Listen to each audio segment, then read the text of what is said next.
Friends, welcome back to Piney Lake, Colorado. I love this place so much, we are going to do yet another tech review from this amazing Vista. Now, no, it is not going to be a tech review on the canoes. After we shoot this, we'll probably take one of those out. But what we really are going to do today is a tech review on another Volvo station wagon, but this time a brown Volvo station wagon. This, you probably have noticed, is not the 90 series or 90 cluster. This is the 60 cluster, 60 series to us people here. This is the V60 Cross Country. There are some changes which you and I need to tend to. So let's start where we always start, the engine.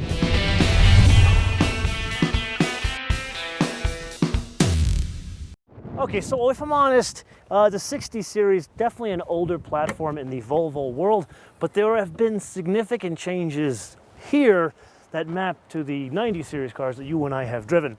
So you could probably recite some of these numbers with me. And really, the big change is in the big 60, there's no longer a 5-cylinder engine. There's only the 4-cylinder engine, which maps to the overall Volvo architecture strategy of the scalable product architecture combined with all 4-cylinder engines, basically bringing it down to 2 4-cylinder engines from 5 engines in total. So here, this is a 2-liter 4-cylinder direct injected engine. Then from there it goes to a turbocharged version, which is 240 horsepower and 258 pound-feet of torque, which comes in at a very low 1600 RPM. And then it moves up to this, the T6, which is 302 horsepower, and that comes primarily by strapping on a supercharger in addition to the turbocharger. And that then turns into 295 pound-feet of torque, which comes in also at a relatively low 2100 RPM. Then, not pictured here, one we have to get and drive, is the Polestar. Also all 4-cylinder, so really you're not going to do a 5-cylinder anymore in a Polestar. And what they've done is 362 horsepower, and more important than us, 347 pound-feet of torque, which comes in at a relatively, I want to say moderate, I don't want to say low, but moderate 3100 RPM. We're definitely going to have to drive that one. I actually did get a little bit of time with that car, and I have some unique information to share on that. Okay, now that we've covered this, let's talk about some of the cross-country bits around there. Now, before we dive off into some of the technical bits here, I think it's prudent to pose the question of what makes a cross-country, because it was back in, what, the 90s that cross-countries first came out. So a cross-country today means all-wheel drive, more ground clearance, and hill descent control. Then, of course, there are these like wheel arches thing here, like these plastic wheel arches. Now, just as an aside, if you saw our V90 Cross Country world premiere and tech review, we talked a little bit about these things here. On the V90, what they've done is they've actually painted these. Huge difference when you see these things back to back. Anyway, let's put that aside. And what I really want to focus on here is ground clearance. So overall, it's 7.9 inches.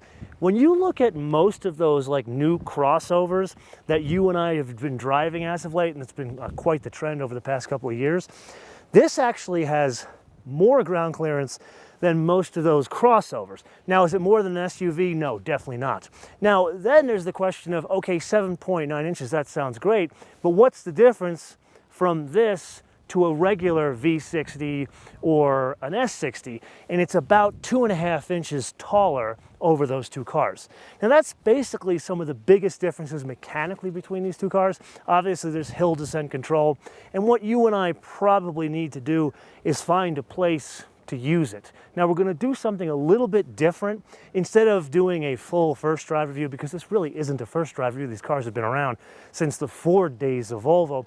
So we're going to do a couple of different round the block reviews on these. So this one, and then get this, the regular sedan that's not a cross country, and then maybe even the XC60, which we kind of did drive that one in the Ask MotoMan segment. So we'll break them up. We'll do a couple of shorter round the block reviews, so come back for that. Now, I think we should just take a quick look on the inside. Okay, so inside, if I'm honest, not really a big difference. And yeah, is it different from the Ford years? Very much so. There's different textures, a couple of different design details. The infotainment system has a different input system, as well as the screen is different. But ultimately, this is definitely an older design, especially when you now have seen the 90 series. Like, you and I have driven or experienced, I want to say, 5 different 90 series over the past year. So now coming back to this, it's very hard to acclimate. Not a bad place, it's just dated. Now there are 2 other things I want to point out. Number 1, no Apple CarPlay here. And number 2, there actually isn't like an adjustable suspension or even an adjustable ride height, which you would kind of expect on a cross country. What there is different transmission mapping, so that's all a function of just the shifter itself. Once you're in drive, it goes over to sport. That changes the transmission mapping, and then you can actually change the gears. Now, a little side note here, in the S60, the V60, the cross countries, no paddle shifters. There are paddle shifters, and I think they're aluminum actually, when it moves to the R-line version of this. And I think that's effectively everything. And I think what we should do now is go back outside, because we really don't get to spend a lot of time doing these tech reviews in such stunning places. And if you really think about it, we did with Volvo a tech review on the Mediterranean and now in the Colorado Rockies. So they're really, I would say they're batting 1,000. So in summary, what do we got? Well, this is the point of our discussion where we need to talk about bullets and numbers, and not the engine bullets and numbers we talked about before, but more business cases. And you know what? Identities as well. So since what, 2007, Volvo, they've been going through a bit of an identity crisis. First, Ford didn't know what they wanted to do with them. Then the world economy fell off a cliff. Then Ford knew exactly what they wanted to do with them. Then there was an ownership change. Then they went through the ownership change. They had to get to know each other. They had to figure out, well, how do we build new cars and what cars we're going to build? Like, for example, that V90 Cross Country we just had the reveal of just over there, and the XC90 and the V90 and the S90, they're all built on one type of architecture. And I've been going on and on about the architecture, specifically from being able to take toolkits, meaning this whole front line here, the subframe, the drive system, even the electric drive unit in the T8 versions, and then back here with either the leaf spring or the air system and this is in the 90s, coming in the 60s. Well, I've been talking to you from a car guy point of view. Well, I went and chatted with the chief engineer of the 90 series, and that whole scalable product architecture thing is just as much about manufacturing. Like, for example, the same machine that presses the stamping for the bottom of the floor pan does it for all versions of the 90, and they're not all the same size. So this is the kind of stuff they had to sort out in the past, what, 10 years. And in that time, Volvo, frankly, the sales have fallen off because products are old like this. But now products are newer. And here's the interesting thing. I chatted with Lex, who is the CEO of Volvo US. Turns out, in that same time, they've sold 200,000 of these cross countries. I nearly fell off my chair, because while I am one type of Volvo person, there's really 2 types of Volvo people. There is the Volvo person who grew up on Volvos, like me, 740s, 760s, some people 240s.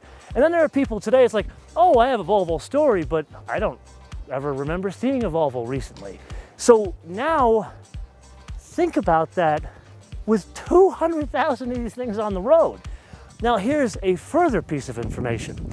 In the world of selling cars, there's what's called a product mix. And usually, like, you take a look at an Altima, the sheer majority of Altimas that are sold is like the middle of the road model, the not too expensive model, but has some stuff on it.